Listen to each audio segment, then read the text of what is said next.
Hello, नमस्कार. मी शीतल. माझ्या ब्लॉगमध्ये तुमचं खूप खूप स्वागत आहे. कशा आहात सर्वजण? तर मस्त असाल. तर आत्ता वाजलेले आहेत पहाटेचे 5 आणि आम्ही चाललो आहे मंदिरात. तर माझ्या आत्याचा असतो दंडवत. तर तो का असतो? कारण की म्हणजे आजी खूप आजारी पडले होते, तेव्हापासून आत्ता दंडवत घेते. तर तो कसा असतो आणि कसं मी फर्स्ट टाईम आत्यासोबत चाललेले आहे, कारण की तो पहाटेचा घ्यावा लागतो आणि खूप जणांचा असतो. तर आता चाललो आहे आत्या मी. तर चला, तिला चालतं बी का? घ्यायला लागले मी.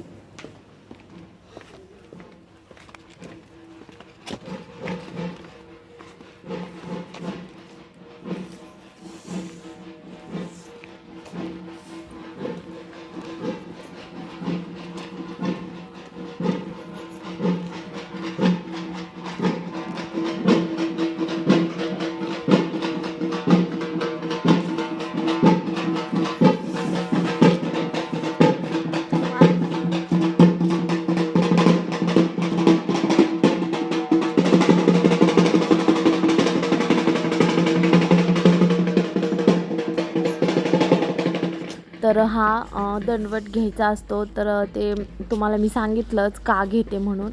आणि मग हा दंडवत म्हणजे घरापासून ते मंदिरापर्यंत असा दंडवत घेतला जातो.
आम्ही सकाळी नंतर तिथून घरी आलो तर इथे चालू होता मम्मीचा स्वयंपाक. तर पुरणपोळीचा नैवेद्य असतो आणि हा सकाळी नैवेद्य असतो आणि नंतर बोकडं वगैरे कापलं जातं. तर ते संध्याकाळी असतं जेवण वगैरे.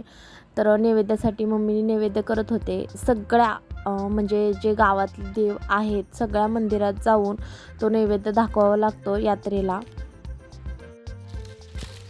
तर नंतर आम्ही सकाळी म्हणजे सगळेजण पाहुणे आलेले होते जत्रेसाठी. तर म्हणजे माझी बहीण वगैरे सगळे आलेले होते आणि जी छोटी मुलं आलेली होती, जी माझ्या मामाची मुलं वगैरे. तर आम्ही सगळेजण मिळून तर शेतात फेरफटका मारायला आलो होतो आणि आंबे पण होते. तर बघावं म्हणलं कसं काय आहे म्हणून. मग सगळ्यांना घेऊन आम्ही आलेलो होतो शेतात आणि ते तुम्हाला दिसत असेल. तर गाडी थोडीशी दुसऱ्यांच्या शेताच्या म्हणजे सावलीखाली लावली, झाडाखाली, कारण आमच्या शेतात जायला जागा नव्हती म्हणजे गाडी न्यायला त्याच्यामुळे. आणि नंतर आम्ही तिथून चालत चाललो आणि सगळे बघा कसे, मीच एकटी थोडीशी मागं राहिलेली. मग मी पण हळूहळू चालत गेले, कारण की म्हणजे शेतात काही पीक नव्हतं आणि ती म्हणजे जे मातीचे ढेकळं असतात त्यातून चालायचं म्हणलं की थोडंसं इकडे तिकडे पाय पडतो. मग आम्ही आता हे आहे आमचं शेत आणि इथे आम्ही पोचलो. तर आमच्या शेतात जे 2-3 आंब्याची झाडं होती तिथे आम्ही गेलो आणि इथे बघा, तर इथे मम्मीनी ते सगळ्यांनी कांदा वगैरे झाकून ठेवला होता. तर कांदा लावला होता आणि तो झाकून ठेवलेला होता, विकायचा होता. पाऊस वगैरे आला तर त्याच्यामुळे तो जे कापून वगैरे झाकून ठेवला होता. आणि हे आहे आंब्याचं झाड.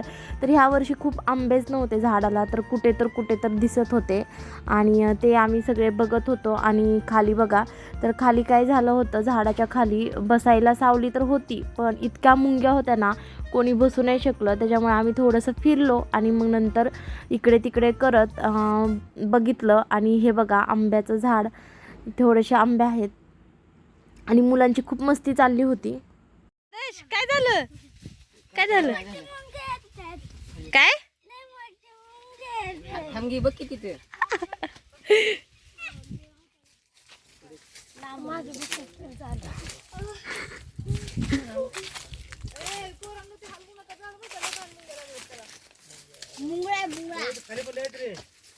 नवे थांबना उडे आली एका जागेला उभं राहून काढणार कसं काय तिकडे थांबा इथं मग घ्यायचं पण आहे.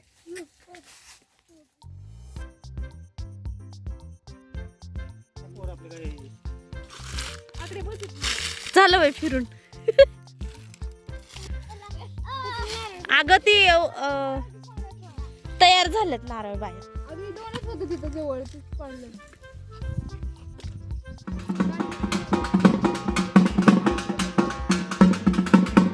पिल्या काय करतो काय करतो.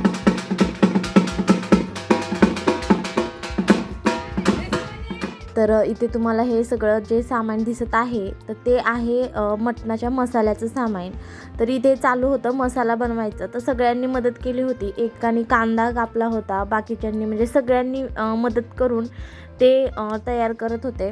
तर कांदा भाजून घेतलेला आहे, खोबरं तसंच घेतलं आहे, लसूण, अद्रक थोडंसं ठेचून घेतलेलं आहे आणि कोथिंबीर वगैरे चिरून घेतली. तर हे सगळं वेगवेगळं बारीक करून ते मटणाच्या फोडणीला घालायचं होतं. तर जास्त मटण बनवायचं होतं, त्याच्यामुळे ते वेगवेगळं बारीक करायचं होतं. जेव्हा आपण घरी बनवतो तेव्हा ते एकत्रच बारीक करून मटण बनवलं जातं.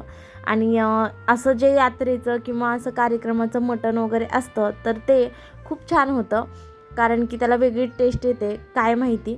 आणि असं मस्तपैकी इथे चालू आहे हे मटण बनवायचं. तर अशी चूल वगैरे पेटवून म्हणजे असं जे माणसं आहेत तेच बनवतात, कारण की बायकांना वगैरे कामं असतात. आणि नंतर मग संध्याकाळी सगळेजण जेवायला वगैरे येतात आणि मग नंतर हे तोपर्यंत सगळं बनवून झालेलं असतं आणि मग संध्याकाळी सगळे लोक जेवायला येतात. आणि असं आहे की सगळ्या गावामध्ये प्रत्येकाच्या घरी तेव्हा मटण असतं.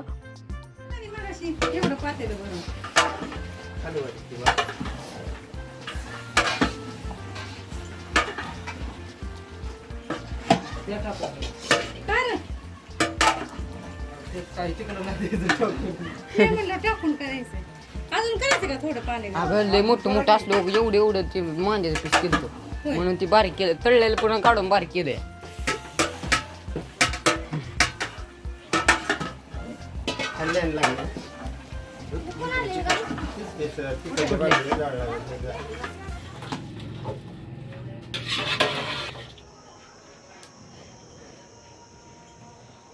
तर इथे संध्याकाळची वेळ म्हणजे दिवस मावळायला लागला होता आणि आम्ही सगळेजण चाललो होतो यात्रेत, कारण की जी माझी बहीण वगैरे आले होते आणि सगळेजण त्यांना सुट्टी नव्हती. आणि मग नंतर आम्ही यात्रेत पोचलो.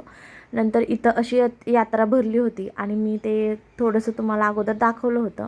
आणि नंतर यात्रेतून वगैरे आलो आणि हे बघा, तर इथे होता देवाचा सबिना. तर ते बघण्यासाठी आम्ही परत गेलो. तर खूप छान प्रकारे तो सबिना असतो. तर देव जो आहे तो घोड्यावरून येत असतो आणि त्याचा पूर्ण गावातून असं सबिना काढला जातो. तर ते तुम्हाला बघायला भेटेल.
तर तुम्हाला हा ब्लॉग कसा वाटला कमेंटमध्ये नक्की सांगा. लाईक, शेअर आणि सबस्क्राईब करा. तर भेटूया आपण अशाच नवीन नवीन व्हिडिओमध्ये. तोपर्यंत बाय बाय.